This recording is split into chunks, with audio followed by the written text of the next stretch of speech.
ఆర్ష్ fresh dairy. అక్కడి నుంచి ఆర్ష్ fresh dairy ఒకటి వాళ్ళు తీసుకొని అర్హత లేదని ముందుగానే తేల్చారు. వీళ్ళు తేల్చిన తర్వాత 70,000 కేజీల నెయ్యి సేకరణకు టెండర్లు పిలిచి టీటీడీ పాల సేకరణ లేదని ఆర్ష్ ఫ్రెష్ డైరీ బిడ్ తిరస్కరించారు. అదే సమయంలో 2019 అక్టోబర్ 2019 డిసెంబర్లో 2% కేజీకి ₹5 కమిషన్తో శ్రీ వైష్ణవి మల్గంగా మిల్క్ సంస్థల్ని కోరిన ఆర్ష్ ఫ్రెష్ ఏ విధంగా కొల్యూడయ్యారనేదానికి దిస్ ఆర్ ఆల్ ఎగ్జాంపుల్స్. అక్కడి నుంచి 2020 జనవరిలో వైష్ణవి ప్లాంట్ను తనిఖీ చేసి ఉత్పత్తి సామర్థ్యం లేకపోయినా సిఫారసు ఇవ్వడం. ఫిబ్రవరి 2020లో నెయ్యి సరఫరా టెండర్ల నిబంధనలు భారీగా సడలింపజేసి టర్నోవర్, అనుభవం, నెయ్యి తయారీ సామర్థ్యం లేకపోవడం వంటి అంశాల్లో మినహాయింపు ఇవ్వడం, ఎగ్జామ్షన్స్ ఇచ్చారు తెలిసి కూడా.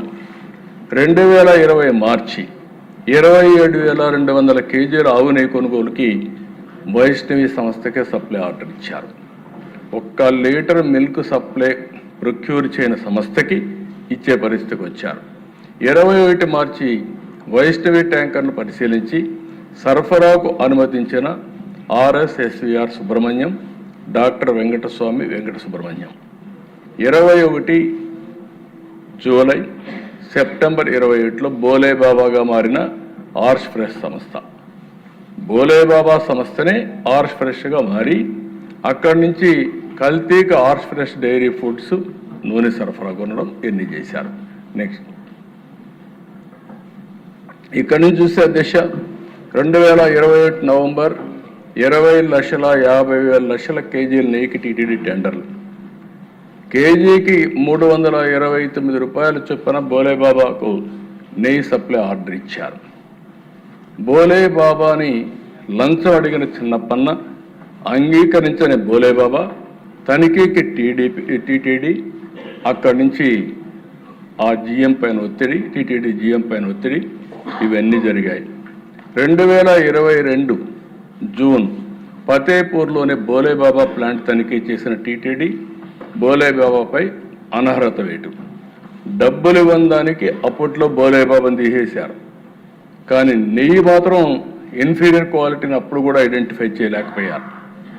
2023 ఏప్రిల్ 2023 అక్టోబర్ వైష్ణవి డైరీని కొనుగోలు టెండర్లో పాల్గొనాలని ఏఆర్ డైరీని సంప్రదించిన బోలేబాబా కేజీకి ₹3 చొప్పున ఇస్తామని ఆఫర్. మళ్ళీ ఇక్కడ కొల్యూషన్. వైష్ణవి డైరీ ఏఆర్ డైరీని చేయడం, వైష్ణవి డైరీని బోలేబాబా చేయడం, ఇవన్నీ కూడా ఎంత కొల్యూషన్ కక్కుర్తుందో మనం అర్థమవుతుంది. అక్టోబర్ 2022 ప్రీమియర్ అగ్రి ఫుడ్స్తో డీల్ కుదుర్చుకున్న చిన్నప్పన్న సిబిఐ సిట్ విచారణలో వెలుగు చూసిన మనీ ట్రయల్. అంటే ఎవరు ఈ చిన్నప్పన్న? Chairman, PA. అదే మరిగా 2022 అక్టోబర్ బ్లాక్ లిస్ట్లో పడడంలో నేరుగా నెయ్యి సరఫరా నిలిపివేసిన బోలేబాబా, వైష్ణవి, మాల్గంగా లాంటి షెల్ కంపెనీలతో టీడీపీ నెయ్యి సరఫరా. అదే మరి 22 ఆగస్టున సిఎఫ్టిఆర్ఐ నివేదిక తొక్కిపట్టిన అప్పటి టీటీడీ బోర్డు చైర్మన్ సుబ్బారెడ్డి. ఆయన దగ్గరికి ఇద్దరు పోయి వాళ్ళు క్లియర్, ఇది రివర్స్లో వస్తున్న దిశ.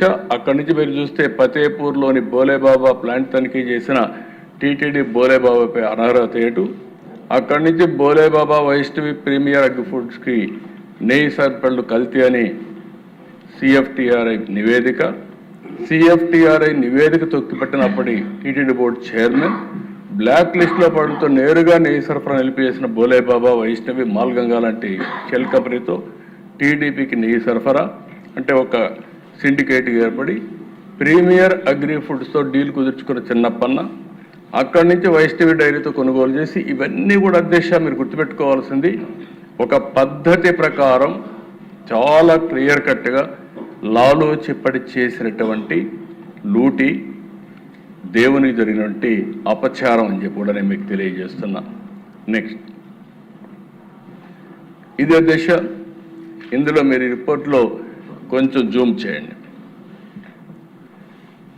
ఇక్కడ సిఎఫ్టిఆర్ఐ రిపోర్ట్ 2022. రెడ్ మార్క్ మీరు ఒకసారి చూస్తే టెస్ట్ ఫార్ కొద్ది కిందికి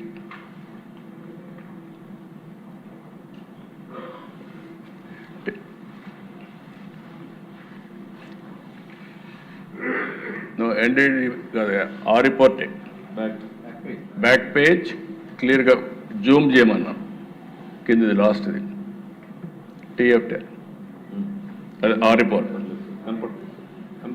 యా అక్కడ మీరు చూస్తే అధ్యక్ష ఏదైతే అండర్లైన్ చేశారో అది బీటా సిటోస్ట్రాల్ పాజిటివ్ అని వచ్చింది. అది వస్తే ఆటోమేటిక్గా ఇది కల్తీ నెయ్యి అని వచ్చిన రిపోర్ట్ తొక్కిపెట్టే పరిస్థితికి వచ్చారు.